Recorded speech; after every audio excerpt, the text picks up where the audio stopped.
Recently, I've taken to diving deeper into what I think causes the dead game mentality, because I think that it's a bit of a cliched overreaction at this point if we are to take the words dead game literally.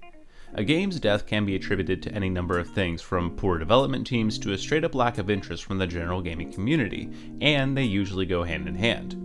The developers aren't entirely at fault, I find though, as some of the most basic issues with some games can't really even be fixed without completely reworking the core idea of the game itself.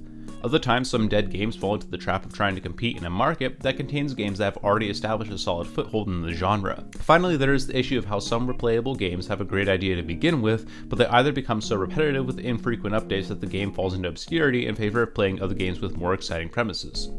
There's also this weird sort of subcategory of dead games where a vocal minority, who likes to think that they are the majority, speaks up against any game that they claim to have played extensively. These claims are always the most obvious things in said games, and yet the videos are usually taken from a very narrow perspective that applies to a minority in said community. Sure, 500,000 people may say that Overwatch is dying, or that League of Legends is a shit game, but in the grand scheme of things, 500,000 people is insignificant in comparison to the sheer number of players that both of these games have, and I highly doubt that even a quarter of said player base would even remotely agree with most negative sentiments towards their respective games. The quote-unquote dead game that has been at the forefront of my mind in the last few weeks now is that of Battlerite. Now, Battlerite has seen some of the most polarizing reactions in comparison to its gameplay that I've seen in most recent years.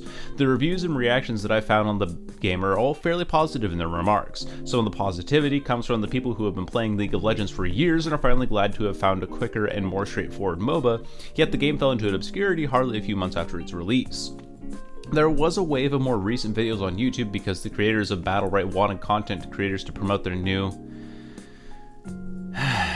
Battle Royale mode, but that fad disappeared within a matter of 2 weeks. Even now, while I write the script on a typical Wednesday afternoon, there are only 98 people currently watching Battlerite streams.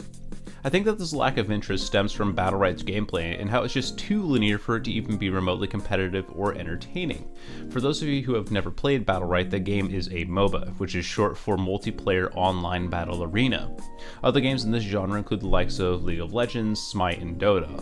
All of those games have an objective that their win condition is centered around. Though champion kills are involved, you can't win a game of League of Legends without destroying the enemy nexus. Battlerite, however, takes the arena part of MOBA literally and has players fight to the death. If you really think about it, the game itself is basically a series of mini battle royales, with the catch being that your characters have abilities that they can use to their advantage. The base game, which is free, is a battle royale, but they expand it to a massive map battle royale and they want the big money for it. This makes Battlerite fall into another category that I mentioned before, a game that is beaten out by competitors that have already established themselves. Whether you like the game or not, FORTNITE is debatably the most well-oiled battle royale out there, and it's free, so why would you bother with Battlerite but bigger for $20 when FORTNITE already covers this for free? League of Legends may have the most toxic community known to mankind, but at least the game offers some top-tier voice acting and great visuals. Flames are ready. Yeah, that's about what I expected. Alright, so let me guess. He's going to have some deep, distorted voice that sounds like a dog with a bad cold. I called it. Okay, what about... I have so many questions. So, yeah, people draw porn of this character. Honestly, I don't think Battlerite is at fault here because of poor developing, but rather because the game came at a time since the interest in MOBAs is virtually non-existent, while FORTNITE has taken the Battle Royale scene by storm. Anyone who is still displaying interest in MOBAs will very rarely take the time to watch content that doesn't directly concern their game, and if you want proof, look no further than my channel. Basically, Battlerite will probably remain a dead game because there's nothing that the game devs can do to save it without completely revamping their game. Now that we've looked at a game that's been pretty much flatlined for the majority of the last year, I want to take a look at a game that I personally feel has been labeled as a dead game based on personal biases that people have against the game, Overwatch. If you search for Overwatch right now on YouTube, there will be a plethora of commentary videos doing what they consider to be this massive expose, this undeniable proof of how the game is dying out. There are some videos that do well to voice the thoughts that I had on why I personally feel that the game is unfun and what with the mechanics that the game has implemented. Poor mechanics simply don't equal a bad game though, but they can lead people to leave the game, which can be the death of a game.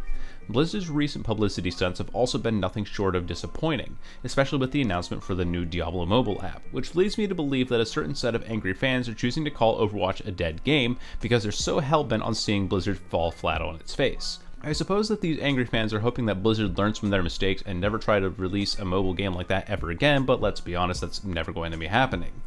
However, numbers show that Overwatch has been gaining players ever since release, and in my experience has pretty short waiting times in its competitive queues in comparison to other games. On the other hand, like Battlefield, Overwatch falls into some simply gameplay related traps that could very well lead to its downfall. Of course, what I'm going to say here is purely based on personal experience, but the reason why I pretty much stopped playing Overwatch altogether has to do with how a lot of the mechanics in the game feel unfair to play against, and you have to play this exact hero to win against this exact comp. This could be just because I've switched over to Rainbow Six where you actually have to think and have good reflexes to play well, but do you know how hopeless I feel as a Zenyatta when a D.Va dives me, or when I get stunlocked and slowed for eternity when I'm just trying to stick with my team as Lucio? Not only am I allowed to play my heroes when their counters are present, but I'm fully expected to be able to switch to something like Moira or Mercy and do just as well with a main healer. Well, why don't you expand your hero roster? I have. I've played every role in the game so far, and off support is the role that I know that I do the best on. Occasionally I'll have a good off-tank game with Hammond or Zarya, but those are usually few and far between. Well, it sounds like you need to get good, fam. I do, honestly, but the real question is, am I willing to put the effort into something that I'm already frustrated with so that people on the internet won't mock me for my poor ability? No. Overwatch has a sort of rock, paper, scissors game that you have to play in order to win. I may be doing well as Lucio or Zenyatta, but as soon as the enemy picks something like a Brigitte or D.Va or Reaper or Mei or whatever, I have to switch heroes, otherwise my team just straight up loses. I do fully recognize that these are my feelings on the game and that my dislike for certain mechanics aren't widely shared across the entire player base. Even if I have a select few people who agree with me, a select few people validating my opinion does not automatically equate to the majority of people sharing my sentiments. If I'm going to go even deeper still, there's no telling whether all the people who agree with me are agreeing with me because of similar experience, or if they're agreeing with me because they've been looking for a reason to hate Overwatch from the start. It's this inductive reasoning that can make some people, myself included, fall into very dangerous traps of illegitimate thinking. Following that logic, even though I've seen a vocal minority pop up on YouTube recently, I don't think that the thoughts reflected in the videos reflect the majority of the Overwatch community, as there are clearly people who still play and enjoy the game. That could be said for virtually any game that had or has a massive audience, and honestly, it's hard to narrow it down largely because I'm basically arguing for every opinion ever.